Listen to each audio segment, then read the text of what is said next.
Olá, essa aula é parte de um curso maior sobre o básico de estatística e caminhadas aleatórias.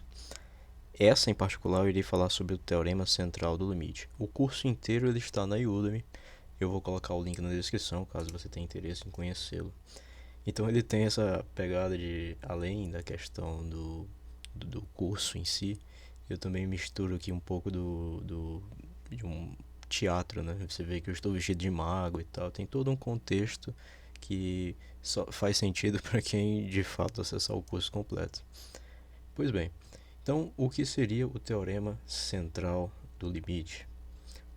Esse é o enunciado principal do teorema. Deixa eu ajeitar aqui a canetinha.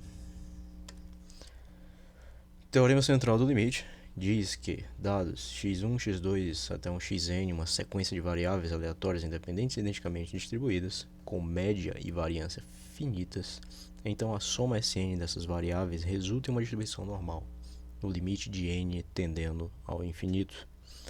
Tá, só pelo enunciado não dá para entender muita coisa, provavelmente, né? O que seriam essas variáveis x1, x2, o que seria a soma delas, o que é uma distribuição normal. Vamos entender isso com um exemplo. Por exemplo, considere que x1, x2, x3 sejam a distribuição de alturas, né? Sejam as alturas de uma determinada população. Uma pessoa tem 1,5 m, outra tem 1,60 m, 70, 80 e por aí vai, né? Cada um desses valores de x é um dado de uma medida.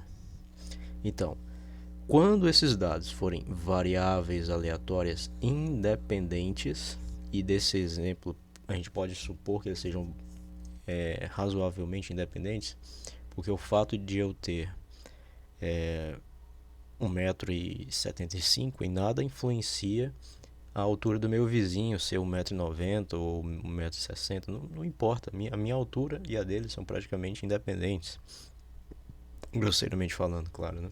A gente não pode cravar que de fato sejam independentes, porque tem a questão também da nutrição, da acesso a recursos de saúde e tal, enfim, tem alguma dependência, mas grosseiramente falando, a gente pode razoavelmente supor que sejam independentes. E identicamente distribuídos. A forma como esses dados se distribuem sejam idênticas, não tem uma regra diferente de um para outro.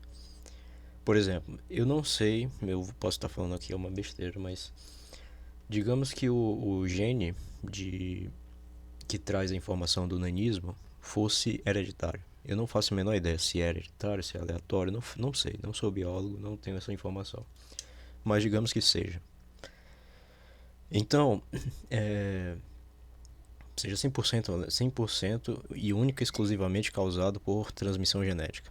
Se fosse, eu não estou dizendo que é, mas se fosse, então comparar estatisticamente esse grupo que tem esse gene e a altura desse povo que tem esse gene e a altura do povo que não tem esse gene não seria identicamente distribuído. Ela tem uma forma de distribuição distinta, né? Então, assim, é um exemplo, né? Não levem isso ao pé da letra, provavelmente essa informação está errada, né? É só um exemplo fictício. Com média e variância finitas. E tem situações em que a média e a variância são infinitas. Isso é um questionamento, né? Normalmente, nós dizemos que existem problemas que têm caudas curtas e caudas longas, ou seja, tem distribuições com uma grande variabilidade de dados possíveis, né, que podem ser medidos. Nesses casos, a gente pode considerar que eles tenham uma média infinita por comparação com outros que não têm. Por exemplo, a média finita, no exemplo das alturas, é aceitável, né? Você sempre vai ter um indivíduo com uma altura de, sei lá, um bebê de, sei lá, 20, não sei quanto, 30 centímetros, digamos, um pouco mais, até os indivíduos como jogadores de basquete que tem 2,10 m, 2,20 m. Mas você nunca vai encontrar um indivíduo com 5 metros de altura. Ou seja, a distribuição ela tem uma variância, né, finita e uma média finita. Já quando você compara, por exemplo, ingressos vendidos no cinema, ou números de CDs vendidos, quem é do tempo do CD, né? Ou número de ouvintes de uma música no Spotify. Isso pode ter 2, 3, 4 views, pode ter centenas, até bilhão, né? O último que eu conheço que teve bilhão foi o Psy, né? Aquela Gang Styles, né? Aquela música dele, que tinha, se não me falha a memória, 2 bilhões de views. Então, assim, é um espectro muito grande, um número muito grande comparado com outros que têm uma variabilidade muito menor. Então, não é possível de fato falar que são infinitas esses exemplos, mas são tão grandes comparados com outros que a gente pode supor que sejam razoavelmente infinitos, né? Então, essa soma, quando você pegar esses valores de x1, x2, x3, somá-los, vai resultar numa SN, resulta em uma distribuição normal. Isso aqui vai ser uma nova variável aleatória que, se você fizer o histograma dela, ele vai ser comportado como uma distribuição normal. E o que é uma distribuição normal? Bom, isso aí é o tema para uma outra aula. Mas o que importa é que resulta, uma vez que o sistema estatístico obedece essas características, resulta uma distribuição normal no limite de n tendendo ao infinito.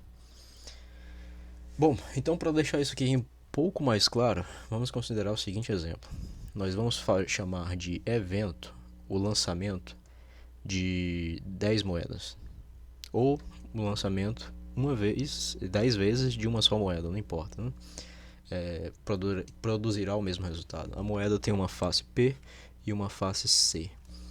Então, por exemplo, aqui no primeiro evento nós tivemos 1, 2, 3, 4, 5, 6 resultados P's. E aí eu vou e anoto isso numa tabela. 6 e, obviamente, 4 Cs. E anoto isso aqui.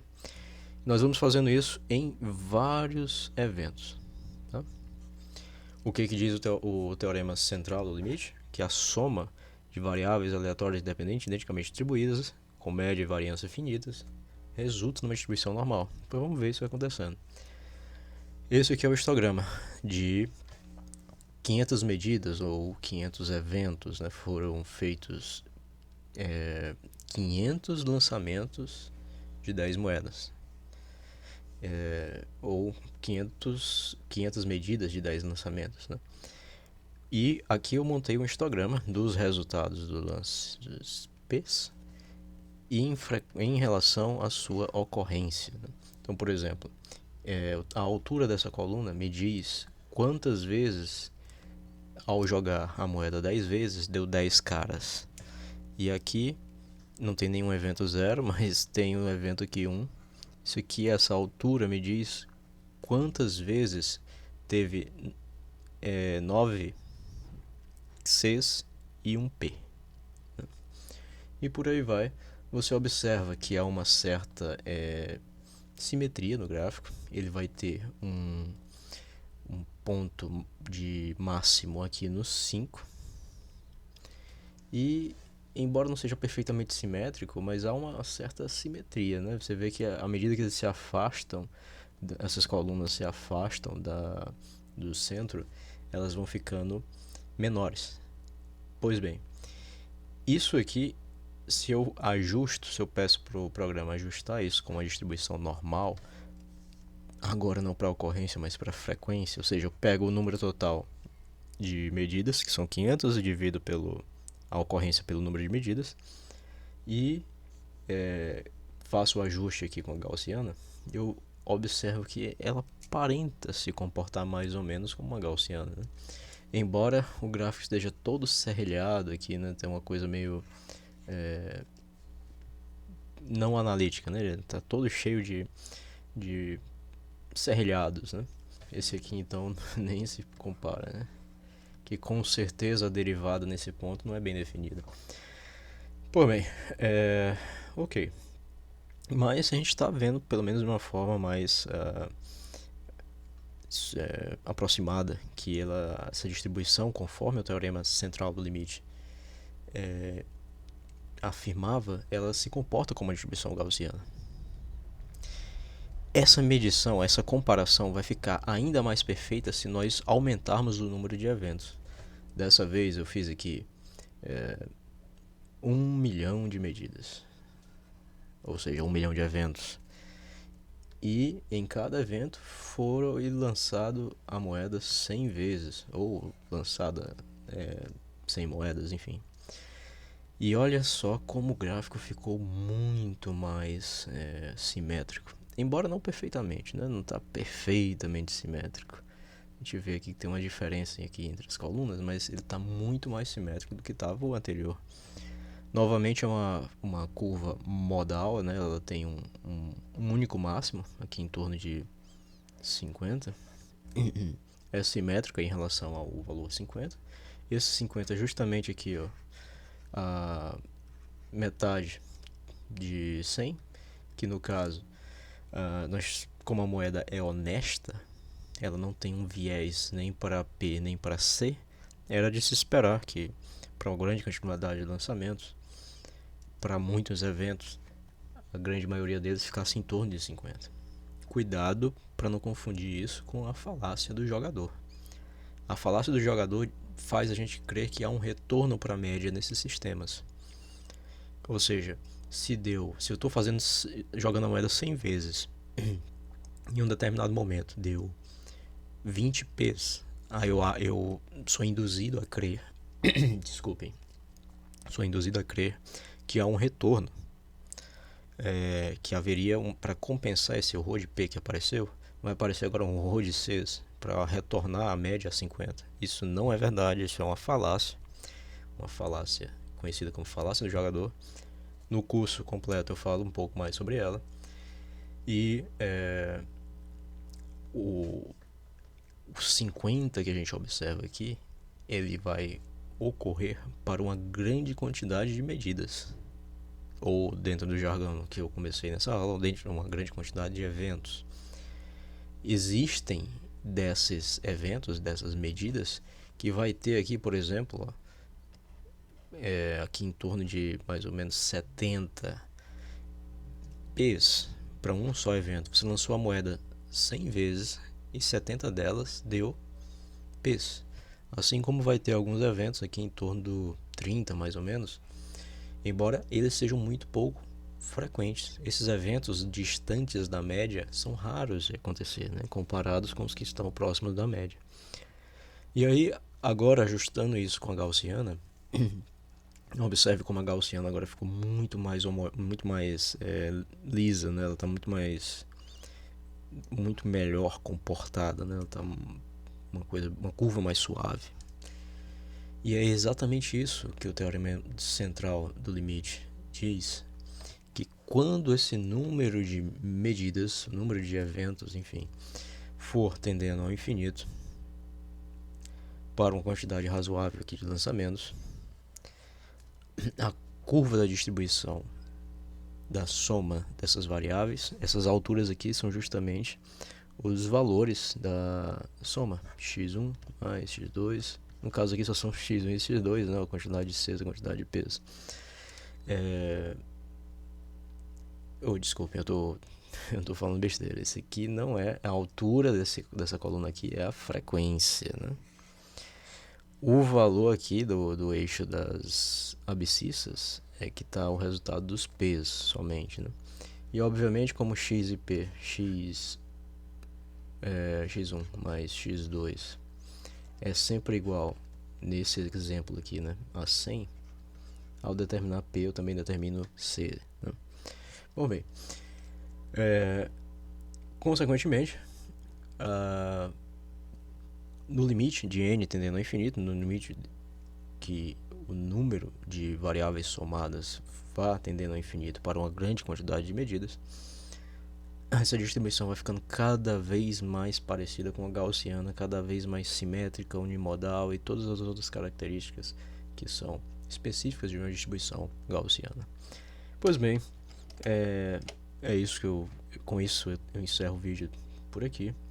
Eu espero que tenha gostado, que tenha instigado sua curiosidade para, quem sabe, saber um pouco mais sobre a distribuição gaussiana, a questão da falácia do jogador. Tem outras falácias estatísticas que eu menciono no curso.